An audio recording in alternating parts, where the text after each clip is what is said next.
la racine de morale, c'est mœurs, et qu'effectivement, ce qui précède, ce sont d'abord les mœurs, c'est-à-dire comment nous vivons,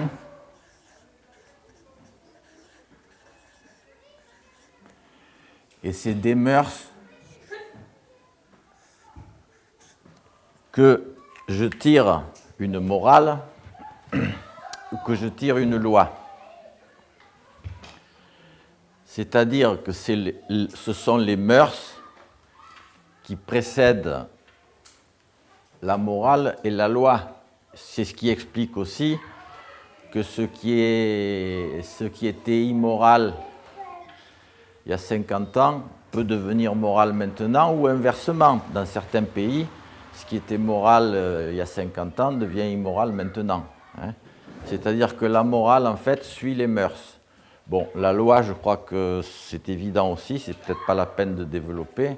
La loi suit les mœurs. La loi évolue. Les lois sont des créations humaines, uniquement humaines. S'il n'y a pas d'humain, il n'y a pas de loi. Et il n'y a pas de morale, bien sûr. Alors, les lois, c'est forcément la loi du droit, mais c'est aussi toutes les lois. Excusez-moi, je vais peut-être en choquer quelques-uns, mais c'est la loi divine aussi. La loi divine est quand même une loi humaine. Enfin, c'est l'homme, en tout cas, qui l'a construite.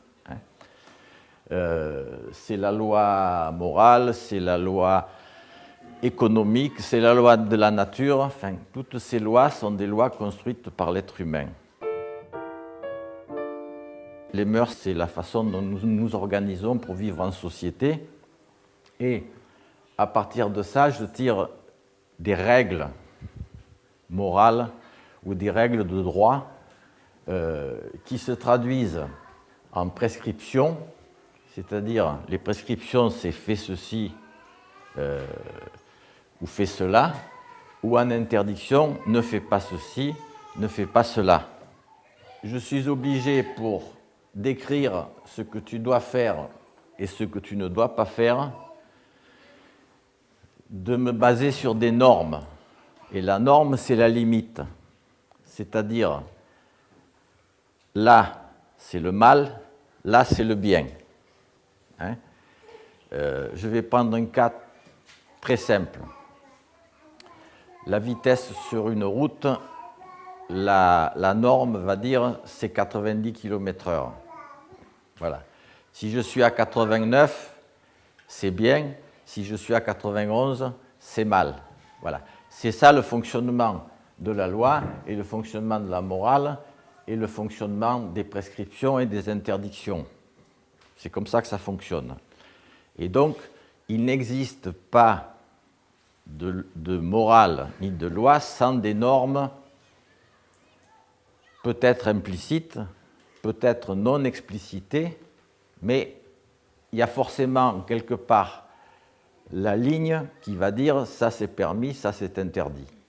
Forcément, elle n'est peut-être pas explicitée, mais elle ne peut pas ne pas être là.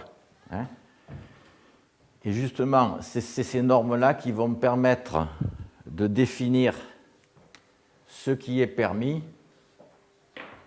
et ce qui est interdit, avec les cas d'exception, parce que une loi ne peut jamais être universelle, et il y a des cas où je suis bien obligé d'enfreindre la loi si j'ai du bon sens et si je veux survivre. Voilà. Dans le même registre, c'est bien sûr aussi ce qui va fonder dans ce qui est permis et dans ce qui est interdit, la récompense et la punition. Comment viennent ces normes? Comment elles apparaissent?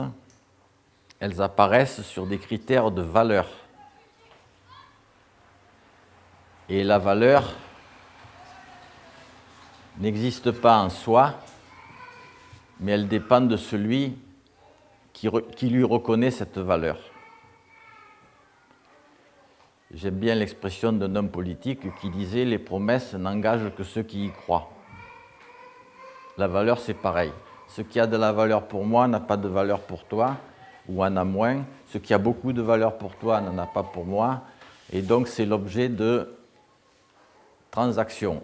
Si je reviens aux caractéristiques des limites, la première caractéristique, c'était que c'était fluctuant. Bon, c'est le cas des normes ici. Elles sont fluctuantes à travers l'histoire, à travers la géographie aussi. Ce qui est permis chez moi n'est pas permis au Qatar, par exemple. Voilà. Donc, elles sont fluctuantes. Elles ont aussi une épaisseur, et c'est cette zone-là des exceptions. Et c'est pour ça qu'on a été obligé d'instituer des tribunaux et des juges qui doivent interpréter la loi.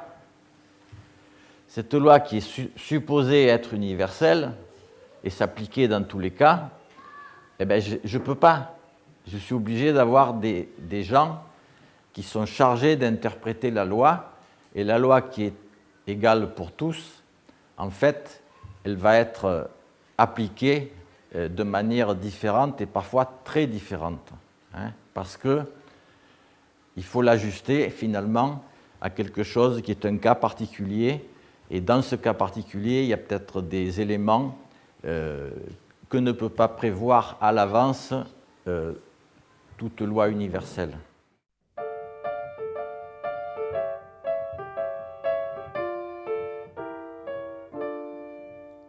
Pour résumer, la morale et la loi, c'est du registre de ce qui doit être. Et le registre de ce qui doit être est distinct de ce qui est.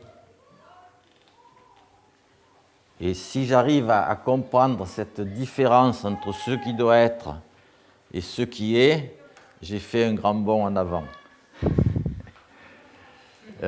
Parce que la confusion, en tout cas si je me réfère aux 50 années qui ont précédé cet instant où je suis devant vous en ce moment, je sais que j'ai souvent confondu les deux choses.